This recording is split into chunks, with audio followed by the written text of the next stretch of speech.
Welcome to So Very Easy. My name is Laura, and putting pockets in handbags, tote bags, storage bags are an important part of making the bags, and having zippers on those pockets are just as important. So let's cover a couple of tips and techniques about zippers and pockets. When we make bags with built-in stability, the bags look more finished, more professional. They last longer and they stand up. There are many different foams on the market, very similar to the Soft and Stable by Annie's. And what it is a sewable foam.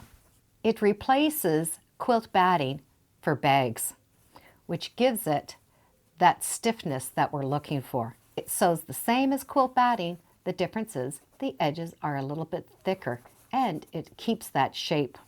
The next thing we need for our bags are good, strong zippers. You can buy zippers the length that you need, or you can buy a large package. So you have one very large zipper and you're able to cut it up to the size you want.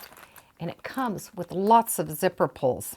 For example, this is a 4-yard zipper with 16 pulls, so we can do lots of different combinations.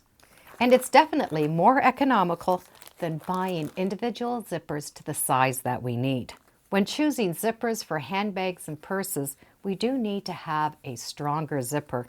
And it's nice if we can get a larger tape. The tape is referred to the fabric that's beside the zipper. Zippers that are designed for clothing have a smaller tape, so a larger tape is definitely nicer for the bags. And it's nice to have larger pulls, so we're not trying to wrestle with a tiny little pull. The tiny pulls are great for dresses, but not so great for bags. And for some bags, it's nice to have the zippers that pull apart in the center. When you open up the package, you're going to have this one very large zipper, and there's no pulls in it because we have the pulls separate. And the pulls can be put on either end. The round part of the zipper pull is going to go into the zipper first. So we can just separate that zipper a little bit and then slide in the ends. Hold on to that exposed end and pull, and that zipper is going to go right on. And they come off just the same. You can still put those zipper ends on after you've cut that zipper. To help put the zipper pull, cut a couple of the teeth off at the beginning on both sides of the zipper. By taking off the little bumps of the zipper, you've made it more like a regular zipper end. Now you're going to be able to put that zipper pull on. If you load all your zipper pulls on first, you can do 2 rows of stitching and then cut in between. I now have all of my zippers made with the zipper pulls. You're able to quilt with this Soft and Stable the same as you would a quilt batting. You can free motion quilt it or just do straight line quilting. I do like to quilt larger pieces and then trim them down to the exact size that I need. Once we've trimmed it, we need to stitch a row along the edge. That's going to help that this fabric doesn't flap and get in our way. It also helps keep the foam in place. You can do a little row of stitching as close as you can to the edge, or you can do a little row of zigzag, and I would recommend less than 1/4 of an inch. But by doing that little row of zigzag, it really does condense and push all that foam together, so it's a lot thinner to work with along the edge. Either method will work out fine.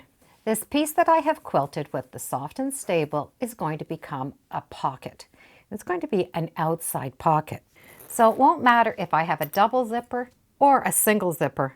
When sewing zippers on, it's nice not to have to go around this as we're stitching it on. So we want enough room at one of the ends to put those zipper pulls. When we're done, we're going to pull those back to where they belong, and we get to trim off those edges. To make sure those zipper pulls do not fall off, you can do a row of straight stitching or a little zigzag just to anchor this together as you're working on it. I've done a little row of zigzag all around my pocket to condense that fabric. Now I get to sew the zipper on. To start with, have the right side of the fabric facing up and the right side of the zipper going up. That way you know how it's going to look. The zipper tape closest to the pocket is the edge that I want to stitch, so I need to take this and fold it so the zipper and the fabrics are right side together. So it's this piece of tape that's going to be stitched on. We want to hide this seam allowance. So we want to have that fabric just slightly under that tape. You're only going to have a tiny, tiny little piece peeking out. I'm going to be stitching with the zipper on the top, so pin or clip with that in mind. The zipper is pinned on, just a little bit of the white part of that zipper peeking through. My zipper pulls are out of the way. We need to do a row of stitching to put that zipper onto the pocket. If you have a zipper that has this wide tape, you're going to be able to use your 1/4 inch seam foot. If not, you're going to need a zipper foot. On my Bernina, the quilting foot is number 97D, and it has that 1/4 inch seam allowance along the edge of the foot. So I'm going to be able to use the edge of that foot along the edge of the tape. And there's enough room here that I'm going to be fine. My zipper pulls are out of the way. Just stitch and remove the pins as you come to them. And just come right off the edge. A zipper foot is going to work a little bit differently. The needle is designed to go on one side of the foot or the other, depending on what side of the zipper you're stitching on. And in this application, my needle is going to go to the left. The sewing is going to be done the same. We're going to start off the zipper, on the zipper, removing those pins as we go along. And I do come right off the fabric. You don't need to knot it because this part's going to be trimmed off in the seam allowances. We now get to turn this over, and this entire zipper is going to come back onto itself and cover that seam allowance. So we need to stitch right along this edge.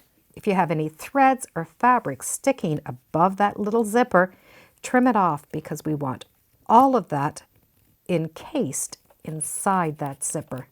So this fabric is going to be tight right along that first seam. You can use your 1/4 inch foot again and just stitch right along that edge. It's important that you get as close as you can to that very edge. I personally like to use a foot that I can see that opening. If you have some little threads, you can always take a stiletto and fold those in. Also, holding it down with the stiletto might help.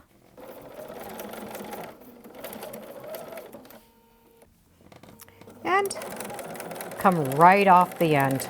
When we turn this over, we can see the front has a nice finished look, but the back also has a nice finished look.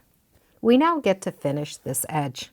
We're going to start with a piece of binding strip at 2 inches. We need to have the wrong sides together. So we have the right side out. We're going to stitch it onto the back side.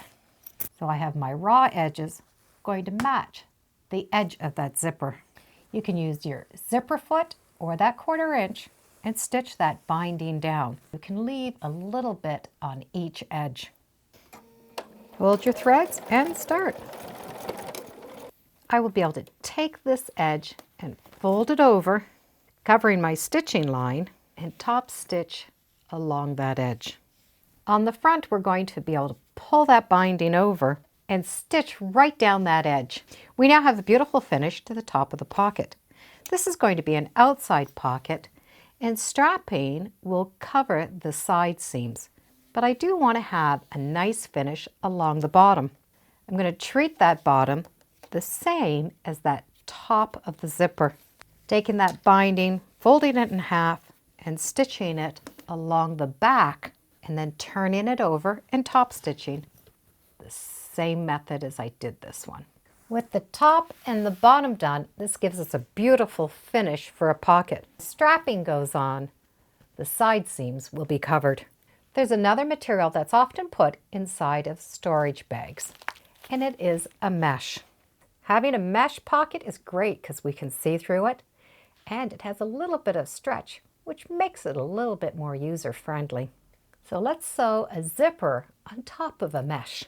We want that zipper to go along the edge where it does stretch, so we will need to stabilize the edge of this before it goes on the zipper. We're going to stabilize it the same way we did the bottom and the top of that zipper. We're going to take that 2 inch binding, fold it in half, and stitch that mesh over top.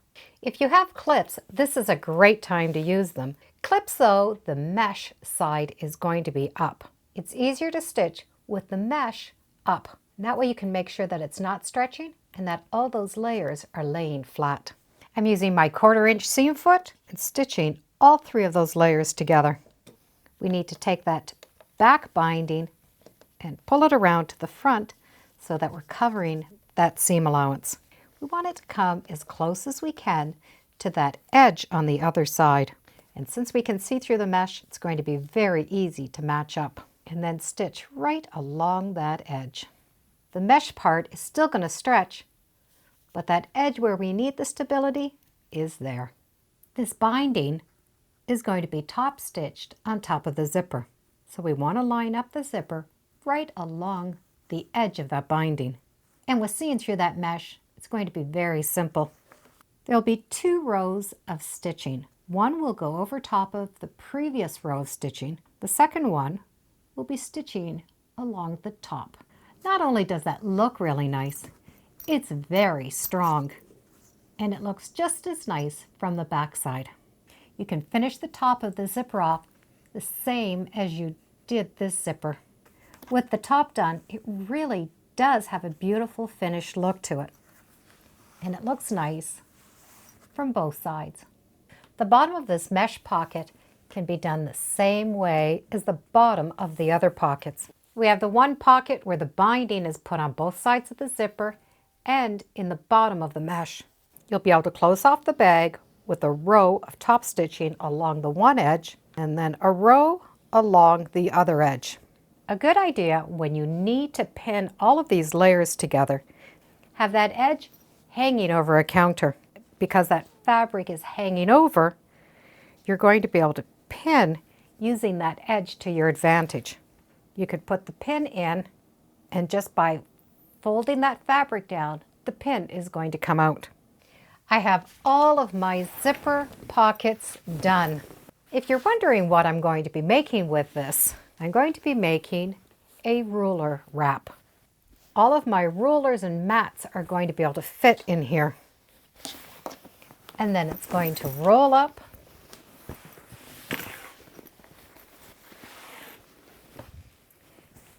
and then this edge is going to come over.